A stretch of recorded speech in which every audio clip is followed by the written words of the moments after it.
Imagine standing in a Philippine jungle in 1945, watching thousands of screaming enemy soldiers charging straight toward you through the darkness, knowing your rifle and machine gun won't be enough to stop them all.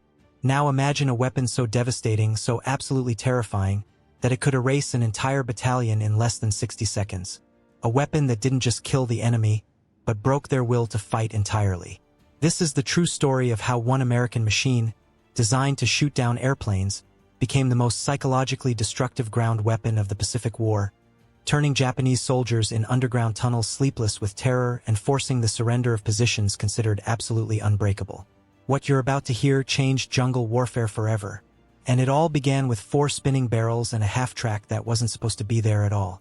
The island of Luzon in the Philippine archipelago stretched green and hostile beneath the January sun of 1945, a landscape of steep volcanic ridges, impenetrable jungle canopy, and hidden valleys where death waited in 1,000 forms. For the American forces pushing inland from the Lingayen Gulf beachhead, every mile gained was paid for in blood, every hill a fortress, every treeline a potential ambush. The Japanese defenders, battle-hardened veterans of years of brutal island warfare, had transformed the terrain itself into a weapon. Networks of caves and tunnels honeycombed the mountains, interconnected labyrinths where entire companies could vanish and reappear like ghosts, striking from unexpected angles before melting back into the earth. But it was not just the fortifications that made Luzon a nightmare. It was the charges, the Banzai attack, a term that barely captured the horrifying reality of what American soldiers faced, represented something beyond conventional military assault. These were mass infantry charges launched with samurai-era fanaticism, waves of hundreds or even thousands of soldiers screaming, "Tanahika Banzai! Long live the Emperor!" as they rushed forward with fixed bayonets, swords drawn, sometimes armed with nothing more than bamboo spears or grenades clutched in their hands.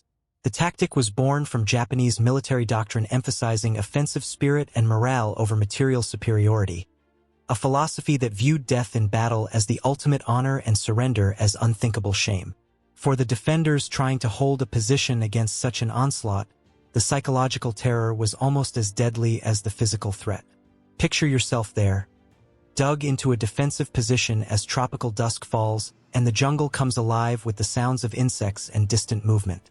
You've checked your rifle, counted your ammunition, helped feed belts into the .30 caliber machine guns that represent your primary defensive firepower. The sergeants move down the line with quiet words of encouragement, but everyone knows what's coming. Everyone has heard the stories from other units, from Saipan and Paliliu and Iwo Jima. Then, somewhere in the darkness beyond your perimeter, you hear it. A low rhythmic chanting that builds in volume, accompanied by the metallic clatter of equipment and the shuffling of hundreds of feet. The sound grows louder, closer, more distinct. Individual voices separate from the mass, screaming with religious fervor. And then they appear at the edge of the clearing, a surging human wave that seems endless in the tropical moonlight, and they're running straight at you. The standard defensive weapons of the American infantry in early 1945 were formidable by most measures. The M1 Garand rifle, perhaps the finest infantry weapon of the war, capable of rapid semi-automatic fire, the Browning automatic rifle providing mobile firepower at the squad level, and the water-cooled .30 caliber Browning machine gun, steady and reliable when properly aim-placed. Against conventional attacks, these weapons created deadly overlapping fields of fire. But against a Banzai charge, against hundreds of men willing to die in order to close the distance, the mathematics became terrifyingly simple. A skilled rifleman could fire perhaps 40 aimed shots per minute with the Garand. Even a perfectly positioned machine gun crew, firing in controlled bursts to prevent barrel overheating, could only sustain so much volume before the enemy was simply too close, spilling over the positions in savage hand-to-hand combat where Bushido training and desperate courage could overcome firepower. Time and again across the Pacific, these charges had succeeded in penetrating American lines, turning organized defenses into chaotic melees where men fought with entrenching tools, knives, and bare hands in the darkness.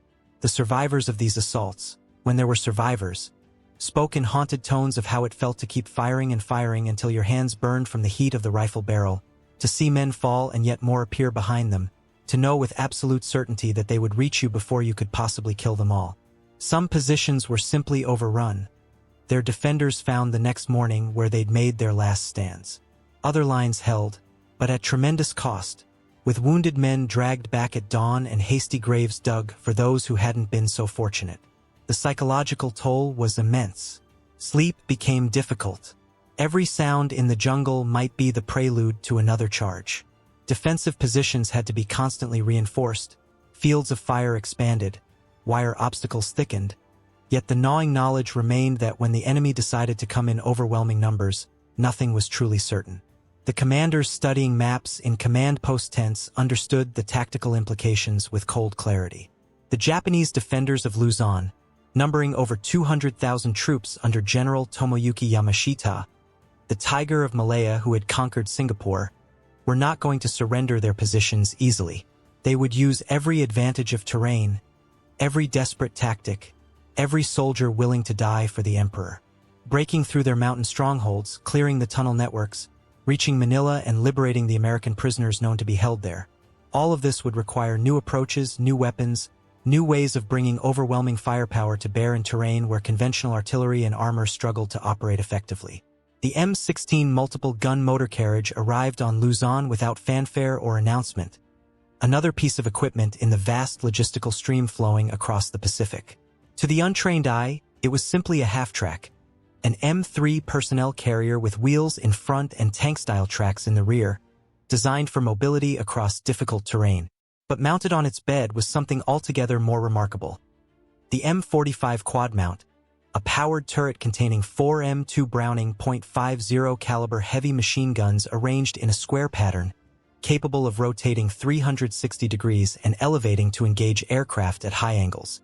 The entire system had been designed with a single purpose: to fill the sky with such a dense volume of half-inch diameter bullets that enemy aircraft, dive bombers, torpedo planes, fighters making strafing runs, would be blown apart before they could complete their attacks. The M2 Browning itself was a legendary weapon, designed by John Browning in the final years of World War I and perfected through the 1920s and 30s.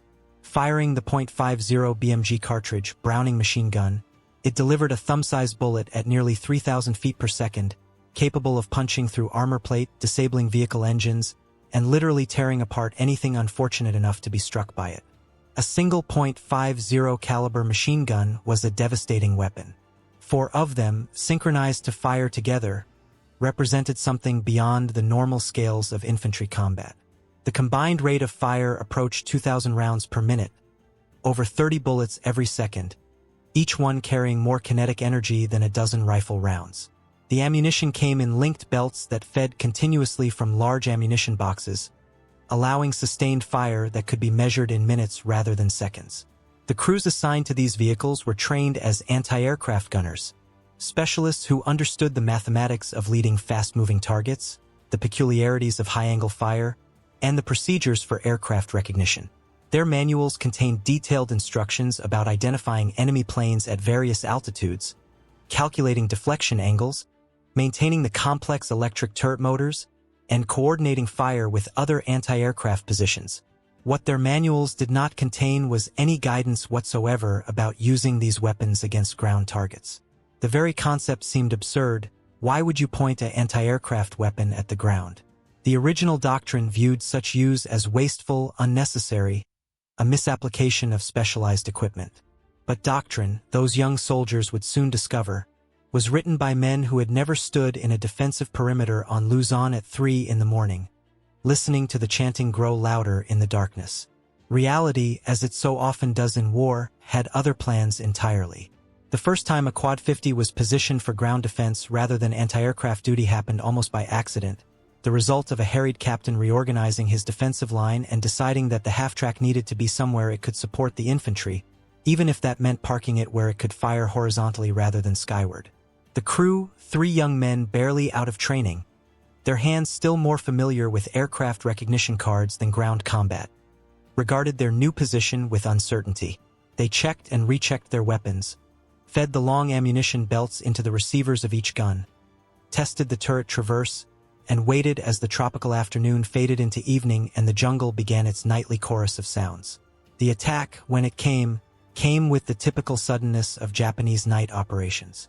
One moment there was only the ambient noise of the jungle and the low conversation of nervous infantrymen.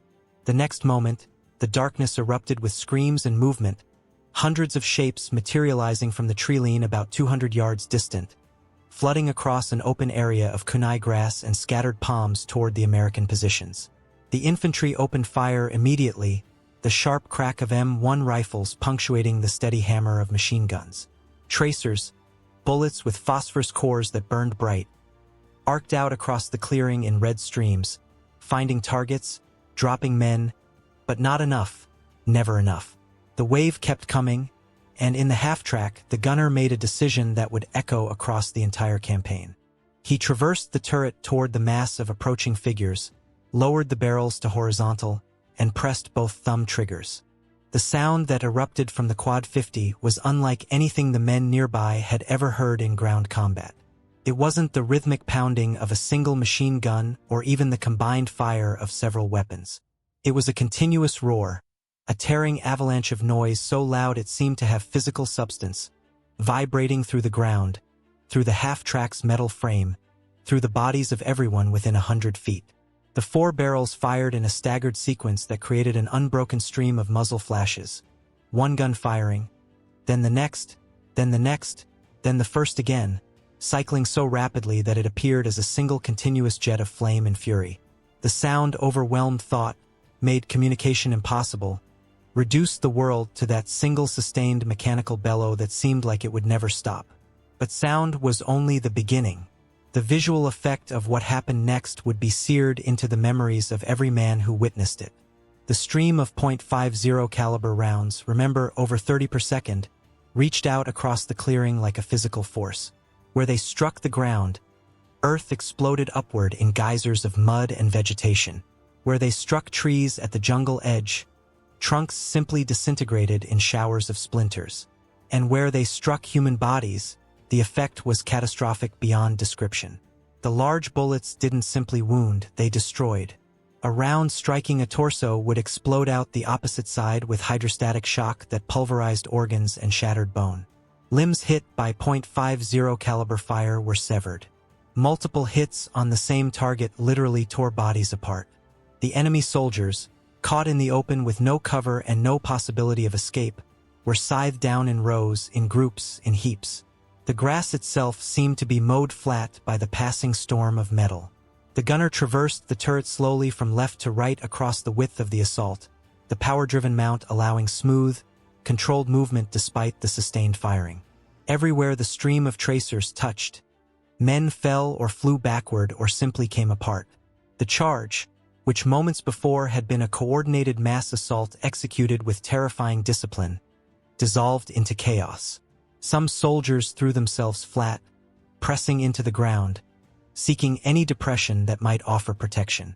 Others turned and ran back toward the jungle, but the range was too great, the firepower too overwhelming. The rounds followed them, found them, cut them down before they could reach the treeline. A few, perhaps the bravest or most devoted, continued forward even as their comrades fell around them. But they advanced alone now, isolated targets that the infantry's rifles could handle easily. The entire assault, from its terrifying beginning to its complete collapse, lasted less than 90 seconds. When the gunner finally released the triggers, his ears ringing despite his headphones, his hands trembling from the sustained vibration, the clearing before them had been transformed into something from a nightmare. The silence that followed, broken only by the ringing in everyone's ears and the groans of wounded men in the darkness, felt thick and strange. Soldiers in the defensive positions stared out at what the Quad-50 had done, trying to process the carnage, the sheer disproportionate violence of it. They had seen combat before, had witnessed artillery barrages and tank fire and the results of flamethrowers, but this had been different. This had been concentrated, sustained, almost personal in its directness. A line-of-sight weapon that let you see exactly what it did, that connected cause and effect with no delay, no arc of shells through the air. Several men vomited. Others sat down heavily, their legs no longer willing to support them. The Quad-50 crew themselves were shaken, the gunner staring at his hands as if they belonged to someone else. But word spread quickly through the American positions, passed from foxhole to foxhole, from company to battalion headquarters by breathless radio operators.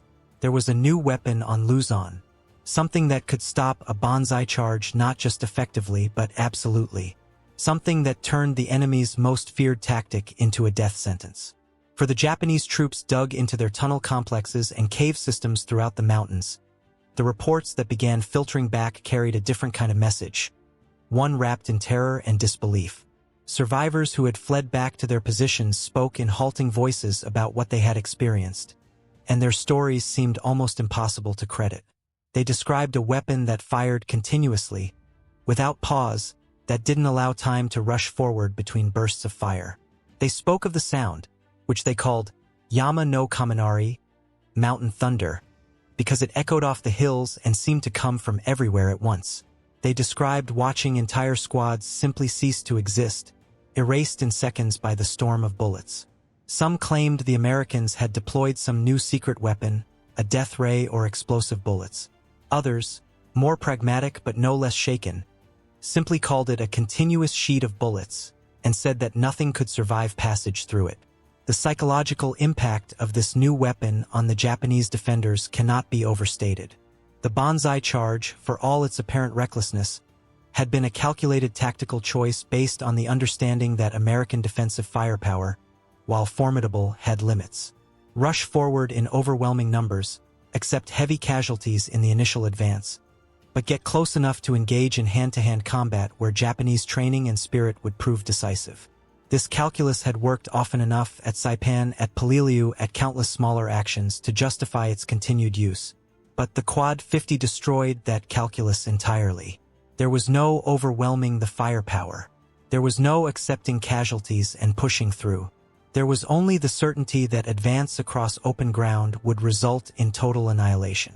In the tunnel networks where Japanese troops lived and waited between battles, sleeping in shifts on bare rock, rationing dwindling food supplies, the stories of the mountain thunder spread like contagion. Men who had faced artillery bombardments without flinching, who had endured naval gunfire and aerial bombing with stoic determination, found themselves unable to sleep, starting at every distant sound that might be the approach of the half-tracks. The tunnels and caves, which had offered protection against so many weapons, felt suddenly less secure when the enemy possessed something that could fire continuously, that could collapse entrances and penetrate deep into the complexes with sustained bursts. Morale, already strained by months of defensive fighting and dwindling supplies, began to crack in earnest. The American commanders, recognizing the tactical and psychological potential of the Quad-50s, began to employ them more deliberately. Additional half-tracks were brought up from rear areas. Crews gained confidence and developed new techniques. They discovered that short, controlled bursts could be walked across targets like invisible scythes. They learned to use the weapons against fortified positions, concentrating fire on cave entrances and bunker apertures until the structures collapsed or caught fire from the heat and friction of thousands of bullets striking the same area. They positioned the half-tracks on ridgelines where they could provide overwatch for advancing infantry, ready to engage any enemy counterattack with instant, overwhelming firepower. One particularly effective tactic involved using the Quad-50s against supply dumps and ammunition storage areas within the tunnel complexes. The .50 caliber rounds, with their tremendous kinetic energy, generated enormous heat when they struck rock or metal. Sustained fire into a cave opening would ignite stored materials, rice bags, ammunition boxes, fuel cans, creating conflagrations that filled the tunnels with smoke and flame, forcing the defenders to either evacuate or suffocate. Positions that had been considered nearly impregnable, requiring weeks of careful siege work and costly frontal assaults, began to fall in days or even hours once the Quad-50s were brought to bear. By early March 1945, as American forces pushed deeper into the mountain strongholds of Luzon, the pattern had become clear and devastating. Japanese units were abandoning prepared positions that they had spent months fortifying.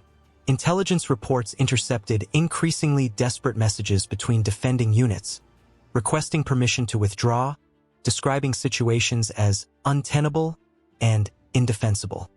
Interrogation of prisoners, and there were prisoners now, a rarity in a theater where surrender had been almost unthinkable, revealed a consistent theme.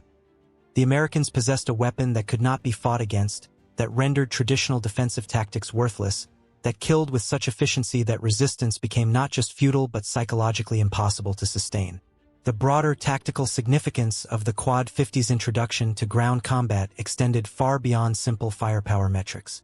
It represented a fundamental shift in the nature of jungle warfare in the Pacific. The dense terrain, which had negated many American advantages in armor and artillery, had created a kind of tactical parity where Japanese light infantry units using infiltration and night attacks could often compete effectively with better-equipped American forces. The Banzai charge, despite its horrific cost in lives, had been a tool that occasionally achieved tactical success, creating panic, disrupting defenses, buying time for other operations. But the Quad-50 removed that tool entirely from the Japanese tactical toolkit. Mass charges became suicide without purpose. Night attacks across open ground became wholesale slaughter. The psychological component that had made these tactics effective, the shock and terror of facing hundreds of screaming attackers, now worked in reverse, as Japanese soldiers confronted the psychological impossibility of advancing into that continuous stream of destruction. The weapon also changed the psychology of American defensive positions. Soldiers who had spent months living with the constant possibility of being overrun, who had endured sleepless nights waiting for the chanting to begin in the darkness, found themselves able to breathe easier when a Quad-50 was positioned nearby. The half-tracks became talismans of security, their presence alone often enough to steady nerves and boost morale. Infantry units requested them specifically, and commanders competed to have them assigned to their sectors. The crews themselves, initially uncertain about their role, developed an almost cocky confidence born from the certain knowledge that nothing could stand against their weapons. They painted names on their half-tracks: Meat Chopper, for horsemen, the Reaper, dark humor that reflected both the pride and the psychological distance necessary to cope with what the weapons did. For the Japanese defenders deeper in the mountains, those still holding out in their tunnels and caves, the arrival of a Quad-50 in the area became an event that spread immediate fear. The distinctive sound of its engine, the rattle of tracks on rocky ground, the deployment of infantry units that indicated an assault was being prepared, all of this took on a new significance.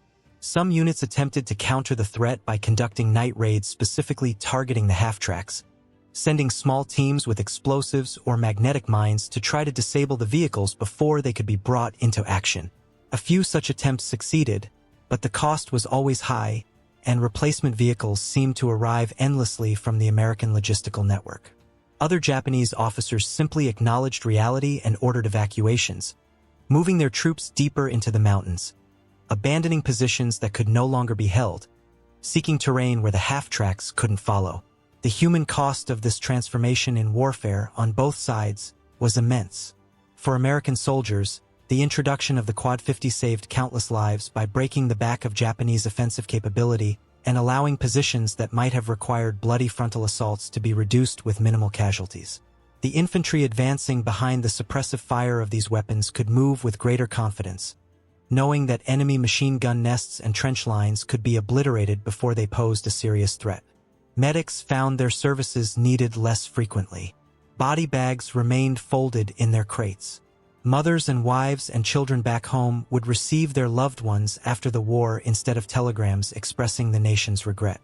But for the Japanese soldiers who faced these weapons, the experience was one of pure horror. The survivors, those who lived through the initial encounters and retreated deeper into the defensive zones, carried psychological scars that would never fully heal. They had been trained to believe that spirit could overcome material disadvantage, that the willingness to die for the emperor would itself be a weapon that could defeat any enemy. The Quad-50 revealed this belief as a cruel lie. No amount of courage could let a man walk through that wall of bullets. No degree of devotion could make a body survive what those rounds did. The spiritual and philosophical foundations that had sustained these soldiers through years of brutal warfare crumbled in the face of a weapon that reduced human will to irrelevance. In the broader context of the Pacific War, the introduction of ground-roll Quad-50s on Luzon represented a microcosm of the larger strategic reality that Japan faced by early 1945. American industrial might, having fully mobilized, was producing weapons in quantities and types that the Japanese military machine simply could not match. What had begun as a war where Japanese troops often had qualitative and tactical advantages better jungle training, superior night fighting skills, a willingness to accept casualties that shocked their opponents, had transformed into an increasingly one-sided affair where American material superiority rendered those advantages meaningless. The Quad-50 was merely one example, but a particularly vivid and brutal one, of this fundamental disparity. By late March, as American forces secured more of Luzon and the fighting shifted toward the final reduction of the mountain holdouts, the psychological impact of the Quad-50s had spread throughout the Japanese defensive network. Units that had never actually encountered the weapons had heard enough stories to fear them.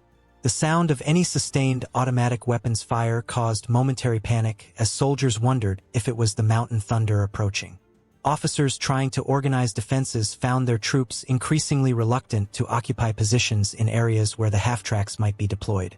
Desertion, virtually unheard of in the Japanese military, began to occur with increasing frequency as individual soldiers decided that honorable death in battle had become indistinguishable from pointless suicide. The liberation of Manila, the rescue of Allied prisoners from camps where they had endured years of horrific captivity, the gradual collapse of organized Japanese resistance on Luzon. All of these objectives were achieved more quickly and with fewer American casualties than pre-invasion planning had projected. The Quad-50 was not solely responsible for this outcome, of course. American advantages in artillery, air support, logistics, and raw numbers all contributed to the victory. But the psychological lever that the weapon provided, the way it broke the enemy's will to resist and transformed previously desperate situations into manageable operations, gave it an outsized impact relative to the number of vehicles actually deployed. The crews who operated these weapons through those months developed their own complicated relationship with what they had done. The gunners, sitting in their turrets and pressing those triggers, watched through their sights as human beings were destroyed in wholesale numbers. Some became hardened to it, adopting the dark humor and emotional detachment that combat veterans use to survive psychologically. Others struggled more, experiencing nightmares, wrestling with questions about what they had participated in. All of them, regardless of how they processed the experience, carried the knowledge that they had operated perhaps the most instantly lethal infantry weapon of the entire Pacific campaign. When they returned home after the war, most found they could not talk about it, could not explain to people who hadn't been there what it meant to sit behind 4.50 caliber machine guns and erase 100 men in 60 seconds. The memories stayed with them, private and heavy, for the rest of their lives. For the Japanese survivors who lived through encounters with the Quad-50 and eventually returned home after the war ended, the experience became part of the larger trauma of defeat and occupation. Many never spoke about it, burying the memories alongside the broader pain of having lost everything they had fought for. But in the decades that followed, in memoirs and interviews and historical research projects, some of those stories emerged. They spoke of the terror, the helplessness, the crushing despair of facing a weapon that seemed to violate the natural laws of combat. They described the sound that haunted their dreams, the mountain thunder that had announced death with mathematical certainty. And they acknowledged, with the honesty that distance and age allows, that it had broken something essential in their ability to continue fighting. The Quad-50 half-tracks served through the remainder of the war, seeing action on other islands, being studied and copied and adapted. The basic concept, using massed automatic weapons fire at ground targets, influenced weapons development for decades afterward. Modern anti-infantry systems, from helicopter gunships to armored personnel carriers with multiple machine guns, owe something to those modified anti-aircraft half-tracks on Luzon. But the weapons themselves, the actual M16 multiple-gun motor carriages that roared across Philippine clearings in 1945, gradually disappeared from service after the war, replaced by more modern equipment, retired to storage yards, eventually scrapped for metal. A few survive in museums now, silent and still, their four barrels pointed at nothing, offering no hint of what they once did or what it sounded like when they spoke. The story of the Quad-50 on Luzon remains, for the most part, a footnote in histories of the Pacific War, overshadowed by larger events and more dramatic battles. But for those who were there, those who stood behind those weapons or in front of them, it was anything but a footnote. It was the moment when the nature of combat fundamentally changed, when a tactical innovation born of desperation transformed into a psychological weapon that broke the enemy's ability to fight. It was the roar that shattered mountains, not just with its physical force but with the terrifying message it carried. that some weapons are so devastating, so absolutely overwhelming, that they change not just how battles are fought but whether they can be fought at all. The legacy lives on in the accounts of veterans, in the historical analyses of military scholars studying the evolution of infantry tactics, and in the deeper understanding of how technology shapes not just the outcomes of wars but the human experience of combat itself. The men who lived through those months on Luzon, on both sides of the weapons, carried forward a knowledge that most of humanity will never possess. What it truly means when the thunder comes down from the mountains and nothing, no courage, no training, no spiritual devotion, can stand against it. That knowledge, purchased at tremendous cost in blood and trauma and shattered lives, reminds us that war's evolution is not just a matter of tactics and technology, but of the human capacity to create tools of such power that they transcend their original purpose and become something else entirely, instruments that change the very nature of human conflict and leave scars on the psyche that never fully heal. If this story moved you, if it gave you a new perspective on the incredible and terrible innovations of warfare, I'd be honored if you'd subscribe to the channel so you can join us for more deep dives into the untold stories of history. Hit that like button if this narrative resonated with you. It helps others discover these important stories. And I'm genuinely curious, what do you think it would be like to be present in that moment, hearing that thunderous roar for the first time? Would you be the soldier feeling relief that such power was on your side? Or would the sheer devastating force of it haunt you afterward? Share your thoughts in the comments below. I read every single one, and your perspectives always add new dimensions to these historical discussions.